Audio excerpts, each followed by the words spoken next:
നാട്ടിൽ നിന്നുള്ളൊരു പെട്ടി അൺബോക്സിംഗ് ആണ് ഇന്നത്തെ വീഡിയോ. കുറച്ച് ദിവസത്തിൻ്റെ നീണ്ട അവധിക്ക് ശേഷമാണ് ഞാനൊരു വീഡിയോ പോസ്റ്റ് ചെയ്യുന്നത്. പനിയൊക്കെ പിടിച്ച് ആകെ മൂഡൊക്കെ ഓഫായിട്ടിരിക്കുന്ന ഒരു സമയത്താണ് നാട്ടിൽ നിന്ന് ഇതുപോലെ ഒരു പെട്ടിയൊക്കെ വരുന്നത്. സത്യം പറഞ്ഞു കഴിഞ്ഞാൽ പുറത്ത് നിൽക്കുന്നവർക്ക് അറിയാം ഈ ഒരു ഫീല്. ഇപ്പം ഞാൻ മണത്തത് കണ്ടോ, നല്ല പോത്ത് വറുത്തതാണ് ഗൈസ്. അതിനൊക്കെ ടേസ്റ്റ് എന്ന് പറഞ്ഞു കഴിഞ്ഞാൽ പനിയൊക്കെ വന്ന് ടേസ്റ്റ് ഒന്നും ഇല്ലാത്ത എനിക്ക് ഇതൊക്കെ കണ്ടപ്പോഴേ അതിൻ്റെ ടേസ്റ്റ് മനസ്സിലാക്കി. ഓണം ഇല്ലാത്ത ഞങ്ങൾക്ക് നാട്ടിൽ നിന്ന് ഞങ്ങൾ കായ വറുത്ത് ഇങ്ങോട്ട് ഇമ്പോർട്ട് ചെയ്തു. ഓണം ഇല്ലയെന്ന് ഉദ്ദേശിച്ചത് ഇവിടെ അങ്ങനെ ഓണ സെലിബ്രേഷനോ കാര്യങ്ങളൊന്നും ഇല്ലാത്തതുകൊണ്ടാണ്. അപ്പം നമ്മൾ ചുമ്മാ ഒന്ന് കൂടി ഓണ സെലിബ്രേഷൻ ഓണത്തിൻ്റെ അന്ന് എന്തെങ്കിലുമൊക്കെ തിന്നണമല്ലോ.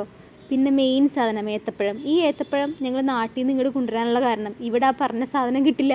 ഇവിടെ ആകെ ഒരു മഞ്ഞ കളറുള്ള ഒരു റോബസ്റ്റ് ഉണ്ട്, എന്തിനെന്നറിയാത്തൊരു രുചിയില്ലാത്തൊരു പഴം.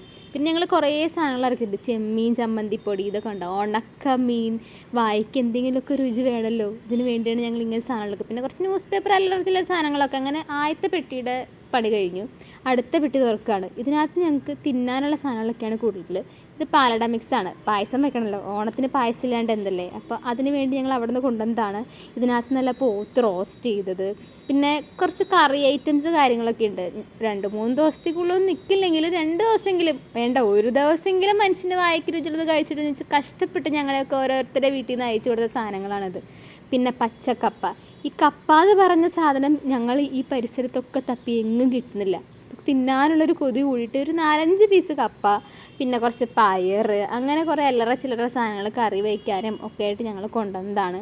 പിന്നെ നമ്മൾക്ക് ഇതുപോലുള്ള പെട്ടി കിട്ടുമ്പോഴാണ് നമ്മുടെ നാടൊക്കെ മിക്സ് ചെയ്യണം. നമ്മൾ ഇവിടെ ഇരിക്കുമ്പോഴാണ് അയ്യോ ഈശ്വരൻ നമ്മൾ ഇത്രയും നാളും എന്ത് സ്വർഗത്തിലായിരുന്നു, ഇതിലും വലിയ സ്വർഗ്ഗം ഇനി കിട്ടാനില്ലെന്നാണ് എനിക്ക് തോന്നുന്നത്. ഇതൊക്കെ വീട്ടിൽ നിന്ന് കൊണ്ടുവന്ന ഓരോ ചെറിയ ചെറിയ വീട്ടിലുണ്ടായ അച്ചിങ്ങ പയർ അങ്ങനത്തെ കാര്യങ്ങളാണ്. ഈ കവർ കണ്ടോ, ഇത് കേരള റൈസാണ്. ഞങ്ങൾ ഇവിടുത്തെ അരി തിന്നും മടുത്തു, അതുകൊണ്ട് കേരളത്തിൽ നിന്ന് ഞങ്ങൾ റൈസ് ഇങ്ങോട്ട് ഇമ്പോർട്ട് ചെയ്തു. ഉച്ചയ്ക്ക് ഞങ്ങൾ നല്ല കുശാലായിട്ട് ഫുഡൊക്കെ കഴിച്ചു. ഇനിയൊരു ഉറക്കം. അപ്പോൾ വീഡിയോ ഇഷ്ടപ്പെട്ട സപ്പോർട്ട് ചെയ്യാൻ മറക്കല്ലേ.